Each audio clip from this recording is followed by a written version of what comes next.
ဒီနေ့ပြုကြသည်ဘုဒ္ဓကောင်းမှုများနဲ့ဆက်လင်း၍လူမောရဏတရားစကားနာကြားကြရင်ဖြစ်ပါတယ်သာသနာတော်နှစ်2580ပြည့်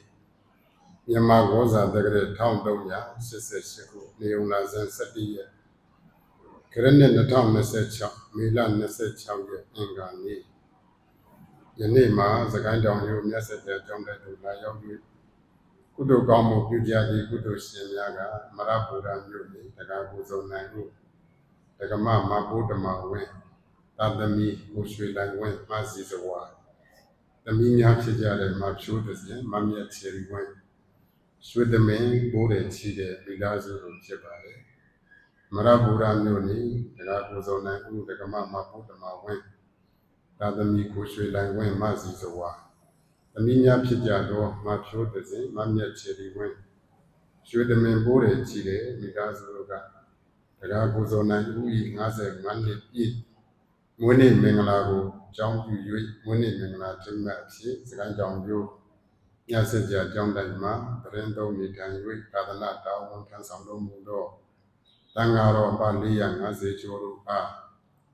နေ့လည်ကမမြတ်လတ်စွာသော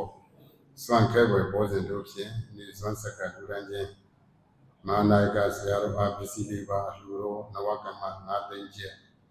နာယကဆရာတော်7ပါးတို့အားပစ္စည်းလေးပါအလှူတော်တပါးတပါးလည်းနဝကမ3သိန်းကျပ်စီစက္ကလူရန်၍ဓမ္မပူဇာအနေအချင်းသင်္ကန်းတွေ့ဆုံတစ်စုံနှင့်နဝကမ3သိန်းကျပ်လူရန်ပူဇော်ခြင်းဓမ္မကြီးဒေါခင်တောင်းဝက်လက်မြို့ကဓမ္မပူဇာနဝကမ3သိန်းကျပ်လူရန်ပူဇော်ခြင်းဆိုတဲ့ကုသိုလ်ကောင်းမှုများယနေ့လာရောက်၍စီဝအထောက်ပြုလုပ်ကြပါယနေ့ပြုကြသည့်ကုသိုလ်ကောင်းမှုများနဲ့ဆက်လင်း၍အနုမောဒနာတရားစကားဟောကြားပေးပါဘုံရှင်ကံရှင်ဆိုတဲ့ညီနဲ့အနုမောဒနာတရားဟောကြားပေး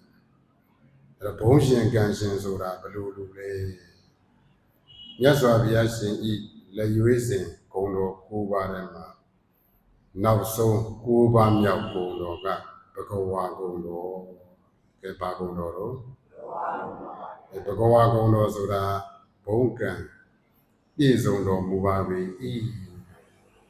ဘုံကံပြည့်စုံတော်မူသောမြတ်စွာဘုရားနော်ဘဂဝါဂုဏ်တော်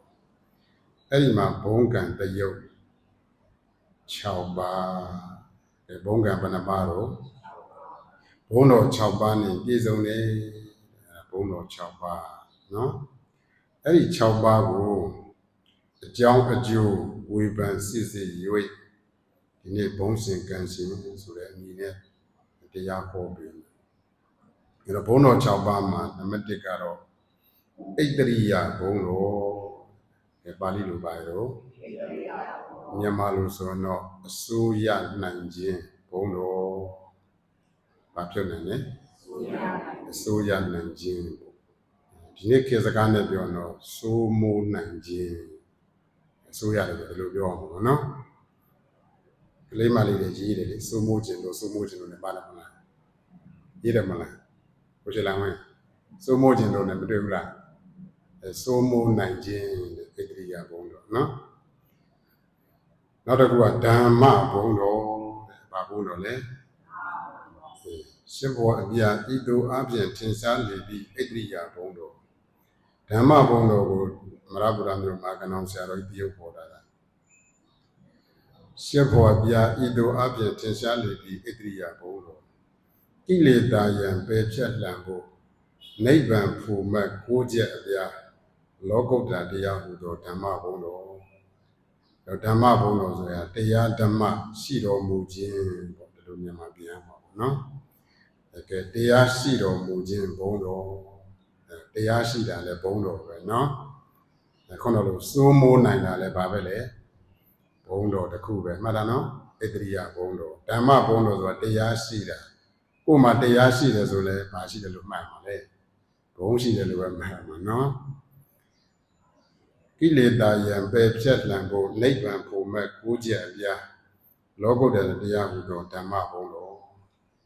နောက်တစ်ခုကဟုတ်တိုင်းမှန်စွာဖြစ်ပေါ်လာ၍ကဘာတိုင်ပေါင်းတောင်းတော်ကတဲ့ပဲ့တင်ထမြနှံ့ဆက်တဲ့ကြော်စောခြင်းဟူသောယတဘုံတော် ကောင်းတဲ့နေကြော်စောတာပါဠိလိုတော့ယတ္တမြန်မာလိုဆိုတော့ကောင်းတဲ့ကြော်စောခြင်းဘုံတော်ပဲပါဘုံတော်လေကောင်းတဲ့ကြော်စောခြင်းလည်းနှစ်မျိုးရှိတယ်တခါတည်းကြတယ်လောကကြီးပေါ်မှာနော်ပြပြအောင်လိန်ထားနိုင်လို့ကောင်းတဲ့နေထွက်နေရလဲရှိတယ်တကယ်တော်လို့မဟုတ်ဘူးနော်လိန်ညာတွေကောင်းလို့တခါတည်းမှာကြော်ကြထင်ရှားနေရလဲရှိတတ်တယ်ကိုမြတ်စွာဘုရားရဲ့ထင်ရှားကြော်ကြတဲ့ကြော်တော်တဲ့ဘုံတော်ကအဲ့လိုမဟုတ်ဘူးဟုတ်တိုင်းမှန်စွာဖြစ်ပေါ်လာ၍တဲ့တကယ်ကိုကြော်တဲ့လို့ကြော်တကယ်ကိုတော်တဲ့လို့တော်ဆိုတဲ့ယတ္တနော်တကယ်ကြော်လို့တကယ်တော်လို့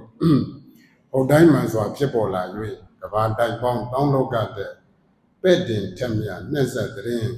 ကြော်စောခြင်းဟူသောယတ္တဘုံတော်ထင်ရှားကြော်စောတဲ့ကောင်းတဲ့မှုရတဲ့ဂုံတော်တဲ့ယတ္တဘုံတော်မှတ်လားနော်အလိုတော်တိုင်းတောင်းတရွှေမျက်နာတော်လက်ချေတော်မှစား၍မကျွင်ပင်လုံးဝင်းသည်ပန်းမင်းအနေကျက်တည်မင်္ဂလာစုဝေးကဖြင့်လွန်စွာတင့်တယ်တပ်ပေတော်မူသောတိရီဘုံတော်နောက်စတုထမြောက်ဘုံတော်ကတိရီဆိုတာကျက်တည်မင်္ဂလာရှိတော်မူသောဘုံတော်ပေါ့သူတပြည့်တော့ရုပ်ရည်ဥပရိပေါ့နော်ကျက်တည်မင်္ဂလာရှိတယ်နော်တလောကရုပ်ရည်ဥပရိပြေဆုံးတာနော်အဲ့ဒါတိရီဘုံတော်တဲ့နောက်တစ်ခုကတော့အလိုတော်တိုင်းတောင်းတတိုင်းပဲမဆိုင်မတော့ဤစီရသည်ကာမဘုံတော်ဒါတော့ဒီနေ့ခေတ်စကားနဲ့ပြောတော့လူတိုင်းတက်ရတဲ့ဘုံတော်ကာမဘုံတော်နော်လူတိုင်းတက်ရတဲ့ပြည့်စုံတဲ့ဘုံတော်ပေါ့နော်အဲ့တော့ဘယ်နှပါရှိတာ၅ပါးရှိတာနော်စိုးမိုးနိုင်ခြင်းဘုံတော်ဣတရိယဘုံတော်တရားဓမ္မရှိခြင်းဘုံတော်ဓမ္မဘုံတော်သင်္ရှားကြော်ကြကောင်းတဲ့မြန်ပွေတော်ဘုံတော်ယတ္တဘုံတော်ဘုံကံကျက်တည်းနော်သူတို့ဖြင့်ဥပရိကြီးညိုစရာတပ်ပေတော်မူသောတိရိဘုံတော်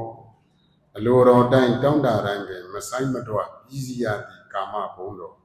လူတိုင်းတယခုချက်ချင်းပြည့်ယခုချက်ချင်းရတော်မူသောကာမဘုံတော်တဲ့အဲ့ဘုံတော်ဘုလို့တဲ့ဘယ်နှပါရှိပါလဲ၅ပါးနော်အဲ့ဒီ၅ပါးနဲ့ပြည့်စုံတာနော်ဒါ၅ပါးနောက်ဆုံးဘုံတော်ကတော့အရေးကြီးတာအဲ့ဒါအဓိကပဲတလောကလုံးညွယုံကိုစားအားထားဖို့ရာလွန်စွာကြိုးကုန်အားထုတ်တော်မူသောပိယတ္တဘုံတော်ကြိုးစားတဲ့ဘုံတော်တော့ဘုရားမကြီးနော်ပိယတ္တကြိုးစားအားထုတ်တဲ့ဘုံတော်နော်တလောကလုံးလေးစားမှုနဲ့ထိုက်တန်အောင်တလောကလုံးရဲ့အားကိုးမှုနဲ့အားကိုးလောက်တဲ့ရည်ချင်းတွေပြည့်စုံအောင်ထိုက်တန်အောင်ပေါ့ကြိုးစားတော်မူတဲ့ပယတ္တဘုံတော်ကြိုးစားအားထုတ်တဲ့ဘုံတော်အဲ့ဒီမှာဘုံတော်6ပါးရှိတယ်အဲ့ဒီ6ပါးထဲမှာပထမ5ပါးကအကျိုးဘုံတော်5ပါးနော်နောက်ဆုံးပယတ္တဘုံတော်ကြိုးစားအထုတော်မူခြင်းကအကြောင်းဘုံတော်တစ်ပါးကဲအကျိုးဘယ်နှပါလဲအကြောင်းဘယ်နှပါလဲအဲ့ဒါလေးကိုသိချင်မြင်အောင်ကြည့်ရမှာနော်သိချင်မြင်အောင်ကြည့်ရတဲ့အခါမှာခုအကြောင်းဘုံတော်တစ်ပါးဖြစ်တဲ့တလောကလုံးညွယုံကိုစားအားထားဖို့ရာလွန်စွာကြိုးကုပ်အားထုတ်တော်မူသောပယတ္တဘုံတော်တဲ့ကြိုးစားအားထုတ်မှုရှိမှဟောတော့အကျိုးဖြစ်တဲ့ဘုံက၅ပါးကရှိမှာနော်သူများကိုစိုးမိုးခြင်းလို့နဲ့အလကားနေစိုးမိုးလို့ရမလားမရဘူးကိုကဘာလုပ်ထားမှာလဲကြိုးစားအားထုတ်ထားမှသူများပေါ်စိုးမိုးနိုင်တာဣတရိယဘုံတော်ဟုတ်ပြီနော်တရားဓမ္မရှိဖို့ရလဲဒီတိုင်းနေရင်ထိုင်ရင်တရားဓမ္မရှိမလားရှိအောင်ကြိုးစားအားထုတ်မှရှိမှာနော်အဲ့ကြမှာတရားဓမ္မနဲ့ပြည့်စုံခြင်းဘုံတော်ဆိုတာရှိလာမှာနော်အဲ့လိုပဲခုနလိုပေါ့အုတ်တိုင်းမှာဆိုတာဖြစ်ပေါ်လာ၍တကယ်စစ်မှန်သောဂုံသတင်းတွေကျော်စောဖို့မှန်ကန်သောဂုံသတင်းတွေပြန့်နှံ့ဖို့ထင်ရှားဖို့ကြော်ကြားဖို့ယတ္တဘုံတော်အဲ့ဘုံတော်ရှိဖို့ဆိုတာလဲ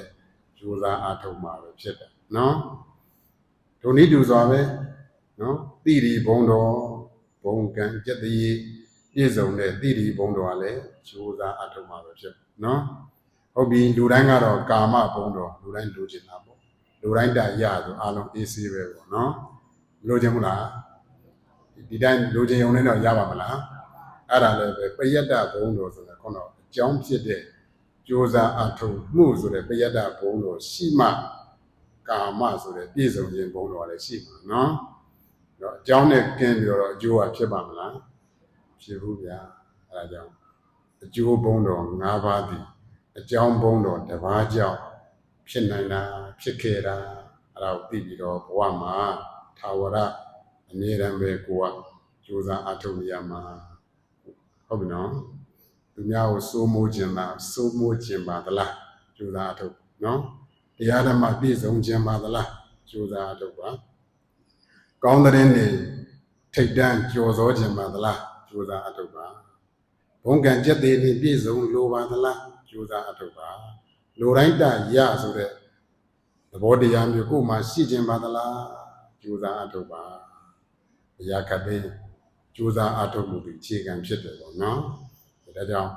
မြတ်စွာဘုရားတော့တလောကလုံးနဲ့ချီးပြီးတော့ကြိုးစားအထောက်တော်မူတယ်ကြိုးစားအထောက်တော်မူခြင်းကြောင့်အကျိုးဘုံကံ၅ပါးနဲ့ပြည့်စုံတော်မူတယ်ကိုကတော့ပုံမှန်လူသားတစ်ယောက်ဖြစ်တော့ကိုယ်ပတ်ဝန်းကျင်ကိုမိသားစုကိုယ်တိုင်းဝိုင်းပြည့်စုံကိုတာဝန်ဘာလို့မလဲကြိုးစားအထောက်မှုရမှာနော်ကြိုးစားအထောက်မှုကိုမစွန့်လို့ရဘူးဟုတ်တယ်နော်အဲ့ဒါကြိုးစားအထောက်မှုဘုံကံရှိမှကျန်တဲ့အကျိုးဘုံကံ၅ပါးဆိုတာရောက်လာမှာထိုင်နေတော့ဘာမှဖြစ်မလာဘူးဆိုတဲ့အတိုင်းပဲထိုင်နေတော့ရပါမလားဒီနေရာကိုဒီတဘောလေးဘဂဝါကုံတော်ဘုံတော်6ပါးနဲ့မြတ်စွာဘုရားဒီပြည်စုံတော်မူ၏ဆိုတဲ့နေရာမှာအကျိုးဘုံတော်က၅ပါးအကြောင်းဘုံတော်ကတစ်ပါးအဲ့ဒီအကြောင်းဘုံတော်ကိုဟိုကအာယုံပြုပြီးတော့ကြည်ညို၍ကိုယ်တိုင်လည်းပဲအတူယူပြီးတော့လိုက်နာခြင်းသုံးအောင်ပါနော်အဲ့တော့ကြိုးစားအထောက်ဤဆိုတဲ့နေရာမှာစင်စက်မပြတ်ကြိုးစားအထောက်မှုဇွဲနဲ့ပဲကောင်းစွာကြိုးစားအထောက်မှုတလေးတစားကြိုးစားအထောက်မှုဒါတွေလိုအပ်သေးတယ်နော်လှုပ်လိုက်မလှုပ်လိုက်လှုပ်ချင်တဲ့ကထလှုပ်လိုက်မလှုပ်ချင်တဲ့ကနားနေလိုက်အဲ့လိုလုပ်နေလို့မရဘူးနော်စင်စက်မပြတ်ဘာလုပ်နေမှာလဲကြိုးစားအထောက်ရမှာနော်နောက်ပေါ်တီပေါ်ရကြိုးစားအထောက်မှာမဟုတ်ဘူးတလေးတစားကြိုးစားအထောက်ရမယ်အကျွင့်ကြံမရှိကြိုးစားအထောက်ရမယ်ဒီသဘောလေးတွေရှိတယ်နော်ကြိုးစားအထောက်မှုမှာလဲဘာဝနာလေးနိရန္တရဘာဝနာတို့နိရဝတိတဘာဝနာတို့တက္ကစ္စဘာဝနာတို့ဒါတွေရှိသေးတယ်နော်စင်စက်မပြတ်ကြိုးစားနေရမယ်လေးလေးစားစားကြိုးစားနေရမယ်အကျွင့်ကြံမရှိဖြစ်နိုင်ရင်အကျွင့်ကြံမရှိတော့မြန်မာလိုဆိုတော့အားကုန်ထုတ်ပြီးတော့အလုပ်လုပ်ရမယ်လို့ပြောတာနော်အဲ့လိုကြိုးစားအထောက်မှုပြည့်စုံတယ်ဆိုရင်ခေါတော့စိုးမိုးနိုင်ခြင်းဣတရိယရောက်လာလိမ့်မယ်တရားဓမ္မပြေဝခြင်းဘလိုလျောက်ဖြစ်လာလိမ့်မယ်ကောင်းတဲ့ကြော်စိုးခြင်းထင်ရှားခြင်းဘလိုလျောက်ဖြစ်လာလိမ့်မယ်ဘုံကံကျက်တည်ပြည့်စုံခြင်းဘလိုလျောက်ဖြစ်လာလိမ့်မယ်လူတိုင်းတရဘလိုလျောက်ဖြစ်လာလိမ့်မယ်နော်ခေါတော့ကြိုးစားအထောက်တော်မူခြင်းဆိုတဲ့ကျင့်ဝတ်တော့မဟုတ်ဒီလိုကြိုးစားအထောက်မှုမရှိဘူးဆိုရင်တော့ခေါတော့လေလာမှာမဟုတ်ဘူးပေါ့နော်ဒါလေးကဘယ်နေရာမဆိုဘယ်အရွယ်မဆိုအသုံးချလို့ရတယ်လောကီရေးမှာလည်းအသုံးချလို့မရဘူးလားဒီလိုဘာသာရေးမှာလောကုတ္တရာရေးမှာလည်းအသုံးချလို့မရဘူးလားရတယ်အဲ့ဒါအခြေခံသဘောတရားလေးပဲနော်ဒါကြောင့်ဘုရှင်ကံရှင်ဆိုတာသာဝရကြိုးစားနေတဲ့သူပဲလို့မှတ်ရမယ်နော်သာဝရကြိုးစားနေတဲ့လူကိုဘယ်လိုခေါ်မှာလဲနော်တော့ဘုဒ္ဓမိုင်းမနာဘူးမလားဘုရှင်ကံရှင်ကြီးဖြစ်မနေဘူးလားကျိုးလားဟုတ်တယ်နော်အဲ့တော့အာလုံးပြည့်စုံဖို့ရအတွက်ကိုကကြိုးစားနေရတာကိုလည်းပြည့်စုံကိုပတ်ဝန်းကျင်ကိုမိသားစုကိုတိုင်းဝိုင်းပြည့်စုံဖို့ရအတွက်အဲ့ဒါကြိုးစားအထောက်နေတဲ့သူဟာဘုရှင်ကံရှင်ပဲလို့ပြောအောင်နော်ဘုရှင်ကံရှင်ကအေးစေးနှက်နေရတယ်ပြောဘုရှင်ကံရှင်မဟုတ်ဘူးနော်ဟုတ်တယ်မလားအဲ့ဒါဘုံကံဆိုတာအဲ့ဒါကိုပြောတာနော်ဒါကြောင့်မြတ်စွာဘုရားရဲ့ဘဂဝါကုံတော်6ပါးကိုဘဝကုံတော်6ပါးမှာဘုံကံ6ပါးနဲ့ပြည့်စုံတော်မူ၏ဘုံတော်6ပါးနဲ့ပြည့်စုံတော်မူ၏ဆိုတဲ့နေရာမှာအကျိုးဘုံကံက5ပါးအကြောင်းဘုံကံက1ပါးအဲ့ဒီအကြောင်းဘုံကံ1ပါးကြောင့်အ ကျိုးပုံကံ၅ပါးဆိုတာပေါ်ထွန်းလာတာဖြစ်တယ်လို့အဲ့လိုယုံကြည်ပြီးတော့နော်အားလုံးလည်းဖရာသာသမီများဖြစ်ကြသည်အလို့ဆိုတာမြတ်စွာဘုရားရဲ့ဘဝတွေကနေကိုစွမ်းနိုင်တဲ့မြတ်စိတ်တရေတာနော်ကိုလည်းတူလိုက်ပြီးတော့လိုက်နာကျင့်သုံးပြီးတော့ဘုံရှင်ကံရှင်ပါရမီရှင်များကိုစီကိုငါဖြစ်နိုင်ကြပါစေကုန်တည်း